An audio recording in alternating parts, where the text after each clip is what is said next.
মাটির বাড়ি অথচ আবাস তালিকায় নাম নেই, যাদের পাকা বাড়ি তাদের নাম রয়েছে আবাসের তালিকায়।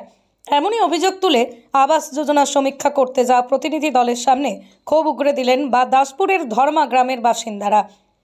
কেন্দ্রের মুখাপেক্ষী না থেকেই রাজ্য সরকারি আবাস যোজনার টাকা দেবে উপভোক্তাদের, এমনই ঘোষণা করেছিলেন রাজ্যের মুখ্যমন্ত্রী মমতা বন্দ্যোপাধ্যায়। সে মতোই আবাস যোজনার আগের তালিকায় নতুন করে সমীক্ষার কাজ শুরু হয়েছে জেলায় জেলায়। পশ্চিম মেদিনীপুর জেলার মেদিনীপুর বিধানসভা কেন্দ্রের উপনির্বাচনের জন্য শুরু হয়নি আবাসের সমীক্ষার কাজ। 25শে নভেম্বর নির্বাচন কমিশনের লাগু করা এনসিসিতে উঠে এসেছে। 26শে নভেম্বর অর্থাৎ গতকাল থেকে এ জেলায় শুরু হচ্ছে আবাস যোজনার সমীক্ষার কাজ। সে মতোই আজ বুধবার বিকেলের দিকে পশ্চিম মেদিনীপুর জেলার দাসপুর 1 নম্বর ব্লকের নন্দনপুর 2 নম্বর গ্রাম পঞ্চায়েতের শর্মা গ্রামে আবাসের সমীক্ষার কাজে যায় গ্রাম পঞ্চায়েতের একটি দল। ধর্মা গ্রামেই সমীক্ষায় গিয়ে গ্রামবাসীদের একাংশের ক্ষোভের মুখে পড়তে হলো সমীক্ষার দলের সদস্যদের। জানা যাচ্ছে যে সমস্ত মানুষদের বাড়ি প্রয়োজন, নিম্ন শ্রেণীতে বসবাস করছেন, তাদের নাম নেই তালিকায়। আর এতেই ক্ষুব্ধ গ্রামবাসীরা। যাদের বাড়ি নেই তাদের পাকা বাড়ি কেন তালিকায় নাম নেই কেন, আর যাদের পাকা বাড়ি রয়েছে তাদের তালিকায় নাম কেন, এই প্রশ্ন করতেই ক্ষুব্ধ গ্রামবাসীরা।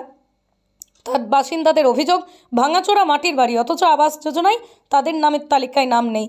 অথচ যাদের বড় বড় বাড়ি তাদের বাড়ি আছে, কথা বলতে যাওয়া হয় সমীক্ষায় আসা প্রতিনিধি দলের কাছে। আর জেরে গ্রামবাসীদের ক্ষোভের মুখেই পড়তে হয় সমীক্ষায় আসা প্রতিনিধি দলের সদস্যদের। ক্ষুব্ধ গ্রামবাসীদের দাবি এমনটাই।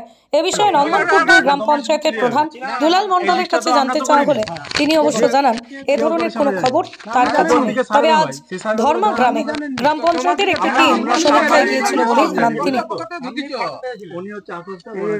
আপনি তো এসেছিলেন একবার, নামের লিস্টটা পাওয়া যাবে?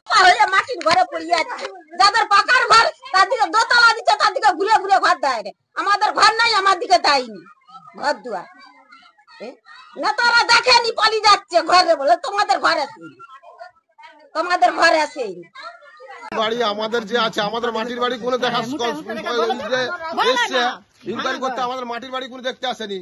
এসছে যাদের পাকা বাড়ি হয়ে গেছে তাদের দিকে আবার ঘুরে তাদের ইনকোয়ারি করতে এসছে, এসে তাদের তাদের নাম লিস্টে এসছে, তাদের করে দিচ্ছে। কিন্তু আমাদের ঘর ভেঙে পড়েছে, আমাদের ঘর দেয়নি, ঘর তুলে দেখায়নি।